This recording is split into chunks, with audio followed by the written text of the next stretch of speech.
신명기 3장 1절부터 11절까지입니다. 바산 왕국을 정복하는 내용입니다. 첫째, 이제 바산 왕과 싸워서 바산 왕 옥과 싸워서 승리하는 내용입니다. 신명기 3장 1절부터 3절. 우리가 돌이켜 바산으로 올라가매 바산 왕 옥이 그의 모든 백성을 거느리고 나와서 우리를 대적하여 에드레이에서 싸우고자 하는지라. 여호와님께서 내게 이르시되 그를 두려워하지 말라. 내가 그와 그의 모든 백성과 그의 땅을 내 손에 넘겼으니 내가 헤스본에 거주하던 아모리 족속의 왕 시온에게 행한 것과 같이 그에게도 행할 것이니라 하시고, 우리 하나님 여호와님께서 바산 왕 옥과 그의 모든 백성을 우리 손에 넘기심에 우리가 그들을 쳐서 한 사람도 남기지 아니하였느니라. 아멘. 자, 헤스본의 왕 시온과의 전쟁에서 승리했죠. 그 승리한 후에 이제 이스라엘은 요단강을 건너서 가나안 땅으로 딱 들어가면 되는데, 하나님은 그렇게 하지 않고 이제 갈릴리 북쪽으로 올라가게 하십니다. 그래서 이 바산의 왕, 그러니까 바산 왕국의 왕 옥, 이름이 옥이에요. 자, 이 옥과 이제 싸우게 하시는 거예요. 그래서 바산 왕 옥이 군대를 이끌고 이스라엘을 공격을 합니다. 그때 하나님은 이 바산 왕국을 두려워하지 말라, 싸우라, 이렇게 말씀하시는 거죠. 그리고 헤스본 왕 시온을 무너뜨린 것처럼 또 무너뜨리게 하겠다, 이렇게 말씀하셔서 이제 이스라엘이 바산 왕과 싸웁니다. 싸우고 승리하게 됩니다. 그래서 이 싸움은 하나님의 도움이죠. 하나님의 은혜로 이긴 거예요. 이스라엘이 잘나서 강해서 이긴 게 아니고 하나님이 그냥 이기게 해주신 거예요. 그래서 하나님의 뜻에 순종하면 승리하는 줄을 믿으시 바랍니다. 그러니까 우리가 잘나서 우리의 힘으로는 이길 수가 없는 거예요.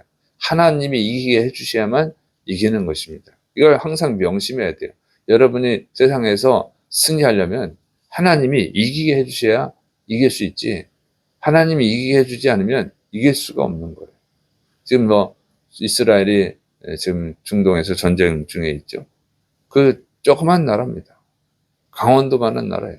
그런데 얼마나 힘이 센지, 이스라엘이 그 중동에 그 이슬람 인구 10억, 이슬람을 다 합치면 10억도 넘을 텐데, 이스라엘 인구는 이스라엘 본토에 있는 사람들 한 850만 명밖에 안 돼요. 그 조그만 나라, 조그만 인구를 가지고 얼마나 잘 싸웁니까? 그거 이스라엘이 대단해서가 아니고, 또 미국이 도와줘서 그런 얘기도 하지만, 그게 다 하나님의 역사인 거예요. 그럼 그 조그만 나라를 또 미국이 왜 도와줍니까? 그게 다 하나님의 역사라고 하는 거예요. 그래서 여러분, 하나님이 여러분을 도와주시면 여러분은 승리하는 줄을 믿으시길 축원합니다. 근데 가장 중요한 게 뭐냐면 순종하는 거예요. 순종. 두려워도 싸우라 그러면 순종해서 싸우니까 이기는 거예요. 두려워서 못 싸우겠습니다 그러면 못 이기는 거죠. 그래서 순종이 중요합니다. 여러분은 순종하고 있습니까? 그러니까 순종하는 게 중요한 거예요. 하나님의 뜻에 순종할 때 승리하는 줄을 믿으시 바랍니다. 자, 두 번째로는 이제 하나님의 은혜로 이겼다는 것을 보여주는 증거들이에요. 신명기 3장 4절부터 7절. 그때 우리가 그들에게서 빼앗지 아니한 성읍이 하나도 없이 다 빼앗았는데 그 성읍이 60이니 곧 아르곱 온 지방이요 바산에 있는 옥의 나라이니라. 그 모든 성읍이 높은 성벽으로 둘려 있고 문과 빗장이 있어 견고하며 그 외에 성벽 없는 고을이 심히 많았느니라. 우리가 헤스본 왕 시온에게 행한 것과 같이 그 성읍들을 멸망시키되 각 성읍의 남녀와 유아를 멸망시켰으나 다만 모든 가축과 그 성읍들에서 탈취한 것은 우리의 소유로 삼았으며. 자, 이스라엘이 바산 왕과의 전쟁에서 승리를 했단 말이에요. 그래서 그 백성들, 그 바산 왕 옥과 그 백성들을 전부 다 죽이고 60개의 성읍을 빼앗았다 얘기죠. 정복을 해버린 거예요. 그런데 이게 쉬운 상대가 아니라는 거예요. 보면은 이 바산 왕국을 아르곱 지방이라, 아르곱 지방은 울퉁불퉁하다 그런 뜻이에요. 험해요. 험한 곳이에요. 그래서 이제 이 용암이 분출돼서 만들어진 그 형태가 된 거예요. 그런 지역입니다. 용암지대였어요. 그래서 어쨌든 정복하기가 힘들죠. 그 성읍을 방어하는 성벽은 높이 쌓았다 그랬어요. 40년 전에 이스라엘 백성들이 가나안 땅을 정복하라고 명령하실 때 하나님이 불순종한 이유가 뭐예요? 성벽이 너무 높아서 안 된다고. 그리고 그들이 너무 강력해서 안 된다고. 너무 힘이 세서 안 된다고. 이 험한 지대에 사는 사람들이 높은 성벽을 쌓고 사는 사람들입니다. 얼마나 강력한 사람들이에요. 그걸 어떻게 이기겠어요? 공격하기도 힘든 것인데. 근데 이긴 거예요. 그게 하나님의 은혜인 거죠. 하나님의 도움으로 이긴 것이죠. 그래서 바산 왕국의 모든 사람들 죽이고 그들의 이제 재물을 다 약탈을 한 것입니다. 그래서 이것은 전적으로 하나님의 은혜라고 하는 거예요. 그래서 여러분, 하나님의 은혜가 있어야만 승리할 수 있는 줄을 믿으시를 축원합니다.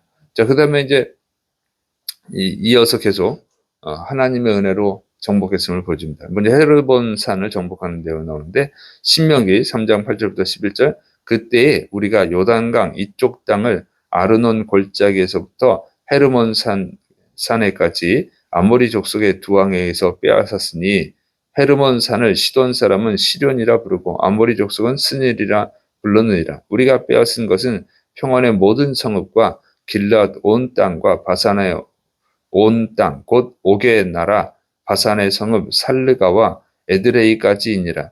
르바임 족속의 남은 자는 바산왕 옥뿐이었으며 그의 침상은 철 침상이라. 아직도 암몬 족속의 라빠에 있지 아니하냐. 그것을 사람의 보통 규빗으로 재면 그 길이가 9규빗이요 너비가 4규빗이니라. 자, 이스라엘은 아르논 골짜기에서부터 헤르몬 산까지 뺏었다 그 얘기예요. 근데 헤르몬 산이 굉장히 중요합니다. 이스라엘은 비가 잘 안 오잖아요. 1년에 한 2차례 정도 오는 거예요. 그 두 계절에만 오는 거예요. 그런데 평상시는 어떻게 사냐면 이슬 먹고 사는 거예요.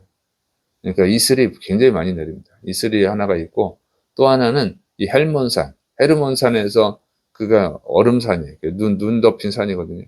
거기에서 그 눈이 녹으면서 내려오는 물이 있어요. 그게 이제 땅 속으로 스며들어가지고 눈이 그래서 이제 지하수처럼 나옵니다. 그것 때문에 풍요로워지는 거예요. 이 중요한 산을 뺏은 거예요. 근데 이 사람들이 뺏기 쉬운 사람이 아니란 말이에요. 성벽도 높지, 강해요.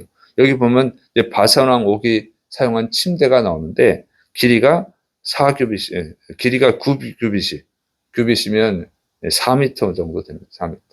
그 다음에 너비가 4규빗, 1.8m. 그러니까 넓이는 1.8m고 길이는 4m라는 거예요. 그러면 거기에 그 사람의 키는 얼마나 정도 되겠어요? 보통 우리 침대가 2m 되면 뭐 2.4m인가요? 이렇게 되죠.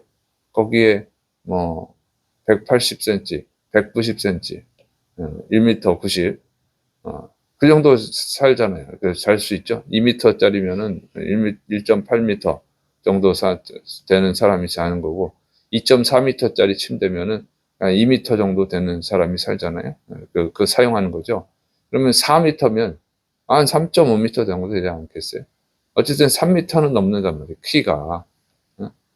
4m짜리에서 자는 그 침대를 사용하는 사람이라면 키가 못 돼도 3.5m는 될 거 아니겠어요? 그렇게 큰 사람이라는 거죠.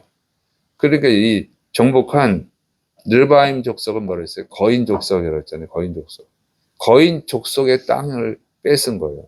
근데 40년 전에는 그 사람들 키가 커서 우리는 메뚜기 같이 보입니다. 그래서 못합니다. 그랬거든요. 그 40년 전에 불가능하다고 이래서 이러해서 불가능합니다. 정복할 수 없습니다. 했던 그 핑계들이 다 핑계라고 하는 거죠. 이 사람들이 다 정복했어요. 40년 전에 불가능하다고 했던 거를 지금 전부 다 가능하게 해버린 거예요. 하나님이 보여주시는 거죠. 니네 생각이 틀렸다. 하나님 말씀이 맞았다는 걸 보여주는 거예요. 그러면 40년 전이나 40년 후에 차이점이 뭡니까? 순종한 거, 그거 하나 차이예요. 순종한 사람들은 정복을 했고 불가능한데 순종한 사람은 정복을 했고 불순종한 사람들은 정복을 못했다고 하는 것이죠. 그래서 하나님의 은혜로 승리하는 건데 하나님은 순종하는 자에게 은혜를 베푸시는 줄을 믿으시를 축원합니다. 그래서 중요한 것은 하나님께 순종하는 거예요. 이것이 굉장히 중요합니다. 똑같이 하나님을 믿어도 순종하는 사람은 정복을 하고 불순종하는 사람은 정복을 못하는 거예요. 그래서 순종할 수 있는 믿음을 달라고 기도하셔야 돼요. 여러분이 세상에서 승리하시기를 축원합니다. 승리하지 못하는 것은 하나님의 무능력이 아니라 불순종하는 불신 때문이라는 거예요. 그래서 이래서 저래서 이런 이유로 저런 이유로 못합니다 하는 것 자체가 잘못된 거예요. 그거는 핑계고 하나님에 대한 불신이고 하나님을 능력을 무시하는 조롱인 거예요. 그런 건 다 회개하고 순종할 수 있는 믿음을 달라고, 하나님을 전적으로 신뢰할 수 있는 믿음을 달라고, 그래서 순종할 수 있게 해달라고 기도하시기를 축원합니다. 그래서 순종하면 여러분 불가능한 게 어디 있습니까? 하나님께. 나는 여호와여 모든 육체 하나님이라 내게 능치 못한 일이 있겠느냐? 하나님이 말씀하시잖아요. 그래서 여러분 순종해서 승리하는 놀라운 축복을 받으시고 하나님께 영광 돌리고 또 다른 사람들에게 봐라 우리 하나님이 살아계시다. 봐라 우리 예수님이 구원자다. 그래서 전도할 수 있기를 축원합니다. 기도하겠습니다. 사랑이 많으신 하나님 아버지, 우리 하나님은 천지를 창조하신 전능하신 하나님이십니다. 하나님이 말씀만 하시면 다 이루어집니다. 이런 강력한 하나님을 우리가 모시면서도 세상에서 실패하는 것은 부끄러운 일입니다. 우리의 믿음 없음, 하나님을 무시하는 우리의 악함 때문입니다. 하나님 용서해 주시고 이제 하나님께 전적으로 순종해서 승리의 복을 받고 하나님께 영광 돌리고 또 다른 영혼들을 전도할 수 있도록 구원할 수 있도록 붙들어 주셔서 주께서 우리와 함께 하심있고 예수님의 이름으로 감사하며 기도드립니다. 아멘.